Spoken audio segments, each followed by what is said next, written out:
Science of Mind Healing. The rule of divinity is golden.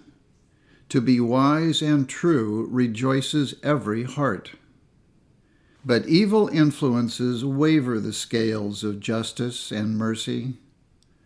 No personal considerations should allow any root of bitterness to spring up between Christian scientists, nor cause any misapprehension as to the motives of others. We must love our enemies and continue to do so unto the end.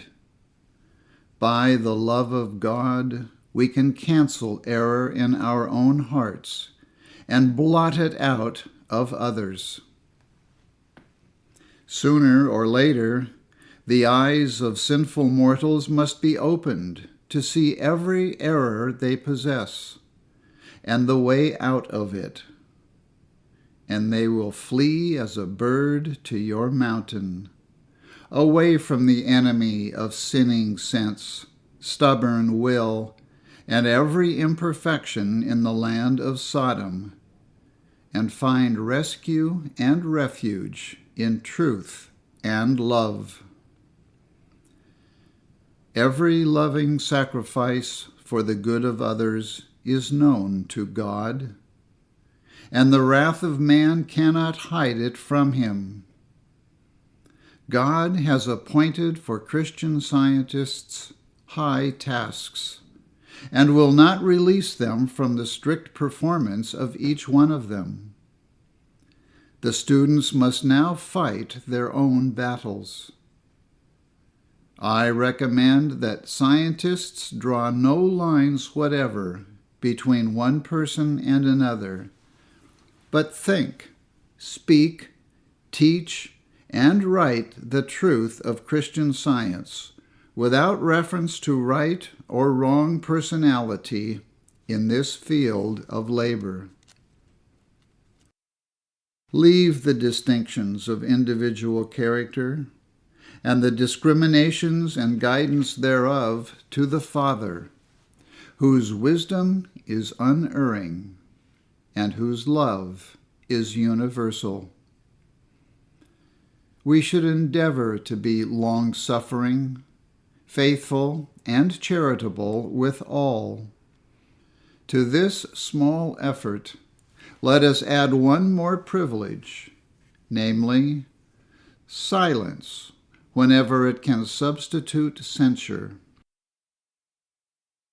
Avoid voicing error, but utter the truth of God and the beauty of holiness, the joy of love, and the peace of God that passeth all understanding, recommending to all men fellowship in the bonds of Christ. Advise students to rebuke each other always in love, as I have rebuked them. Having discharged this duty, counsel each other to work out his own salvation without fear or doubt, knowing that God will make the wrath of man to praise him, and that the remainder thereof he will restrain. We can rejoice that every germ of goodness will at last struggle into freedom and greatness, and every sin will so punish itself that it will bow down to the commandments of Christ, truth and love. I enjoin it upon my students to hold no controversy or enmity over doctrines and traditions, or over the misconceptions of Christian science, but to work, watch, and pray for the amelioration of sin, sickness, and death. If one be found who is too blind for instruction, no longer cast your pearls before this state of mortal mind, lest it turn and rend you, but quietly, With benediction and hope, let the unwise pass by, while you walk on in equanimity, and with increased power, patience, and understanding, gained from your forbearance. This counsel is not new, as my Christian students can testify. And if it had been heeded in times past, it would have prevented, to a great extent, the factions which have sprung up among scientists, to the hindrance of the cause of truth.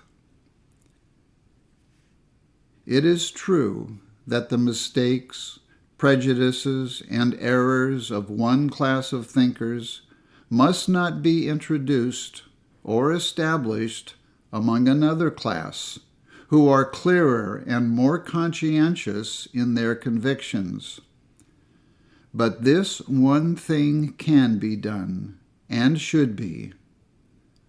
Let your opponents alone, and use no influence to prevent their legitimate action from their own standpoint of experience, knowing, as you should, that God will well regenerate and separate wisely and finely, whereas you may err in effort and lose your fruition. Hoping to pacify repeated complaints and murmurings against too great leniency on my part towards some of my students who fall into error, I have opposed occasionally and strongly, especially in the first edition of this little work, existing wrongs of the nature referred to. But I now point steadfastly to the power of grace to overcome evil with good. God will furnish a table in the wilderness and show the power of love. Science is not the shibboleth of a sect or the Kabbalistic insignia of philosophy. It excludes all error and includes all truth. More mistakes are made in its name than this period comprehends. Divinely defined, science is the atmosphere of God. Humanly construed, and according to Webster, it is knowledge duly arranged and referred to general truths and principles on which it is founded, and from which it is derived. I employ this awe-filled word in both a divine and human sense, but I insist that Christian science is demonstrably as true relative to the unseen verities of being as any proof that can be given of the completeness of science. The two largest words in the vocabulary of thought are Christian and science. The former is the highest style of man. The latter reveals and interprets God and man. It aggregates, amplifies, unfolds, and expresses the all-God. The life of Christ is the predicate and postulate of all that I teach. And there is but one standard statement, one rule, and one principle for all scientific truth.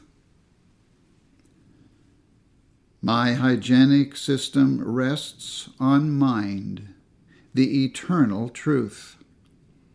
What is termed matter, or relates to its so-called attributes, is a self-destroying error. When a so-called material sense is lost, and truth restores that lost sense on the basis that all consciousness is mind and eternal, the former position, that sense is organic and material, is proven erroneous. The feasibility and immobility of Christian Science unveil the true idea, namely, that Earth's discords have not the reality of mind in the science of being.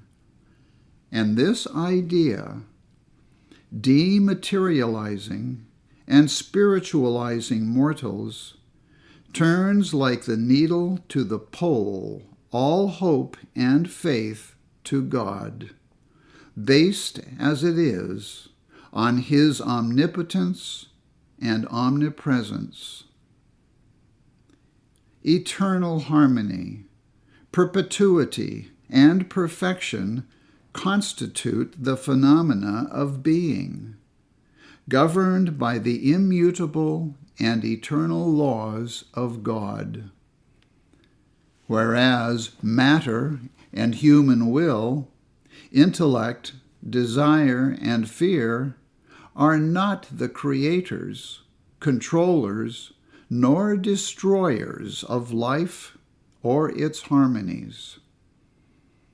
Man has an immortal soul, a divine principle, and an eternal being. Man has perpetual individuality, and God's laws and their intelligent and harmonious action constitute his individuality in the science of soul.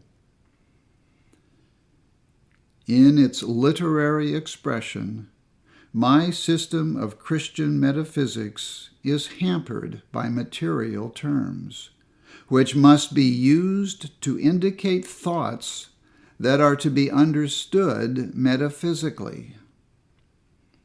As a science, this system is held back by the common ignorance of what it is and what it does, and worse still, by those who come falsely in its name. To be appreciated, science must be understood and conscientiously introduced. If the Bible and science and health had the place in schools of learning that physiology occupies, they would revolutionize and reform the world through the power of Christ. It is true that it requires more study to understand and demonstrate what these works teach than to learn theology, physiology, or physics, because they teach divine science with fixed principle, given rule, and unmistakable proof. Ancient and modern human philosophy are inadequate to grasp the principle of Christian science, or to demonstrate it. Revelation shows this principle, and will rescue reason from the thrall of error. Revelation must subdue the sophistry of intellect and spiritualize consciousness with the dictum and the demonstration of truth and love. Christian Science mind healing can only be gained by working from a purely Christian standpoint. Then it heals the sick and exalts the race. The essence of this science is right thinking and right acting, leading us to see spirituality and to be spiritual, to understand and to demonstrate God.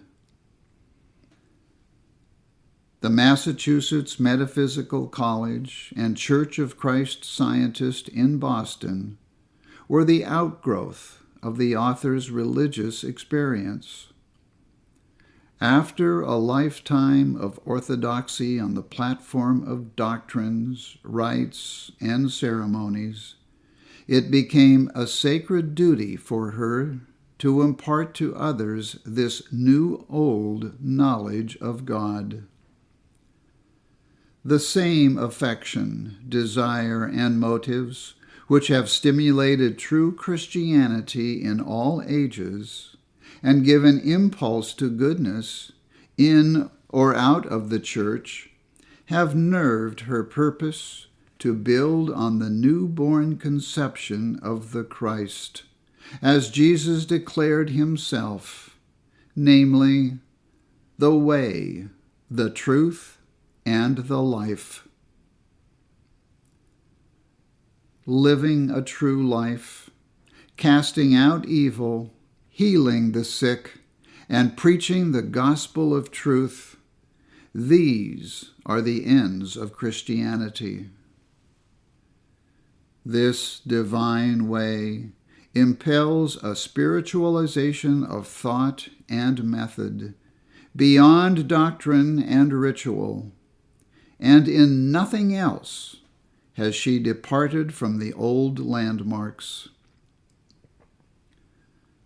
The unveiled spiritual signification of the Word so enlarges our sense of God that it makes both sense and soul, man and life, immaterial, though still individual.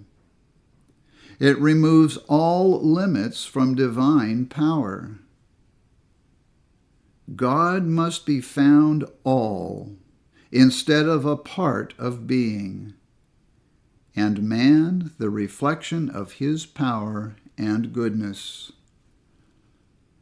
This science rebukes sin with its own nothingness, and thus destroys sin quickly and utterly.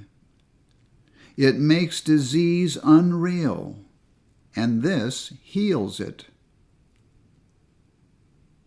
The demonstration of moral and physical growth, and a scientific deduction from the principle of all harmony, declare both the principle and idea to be divine. If this be true, then death must be swallowed up in life, and the prophecy of Jesus fulfilled, "Whosoever liveth and believeth in me shall never die." Though centuries passed after those words were originally uttered, before this reappearing of truth, and though the hiatus be longer still before that saying is demonstrated in life that knows no death, the declaration is nevertheless true, and remains a clear and profound deduction from Christian science.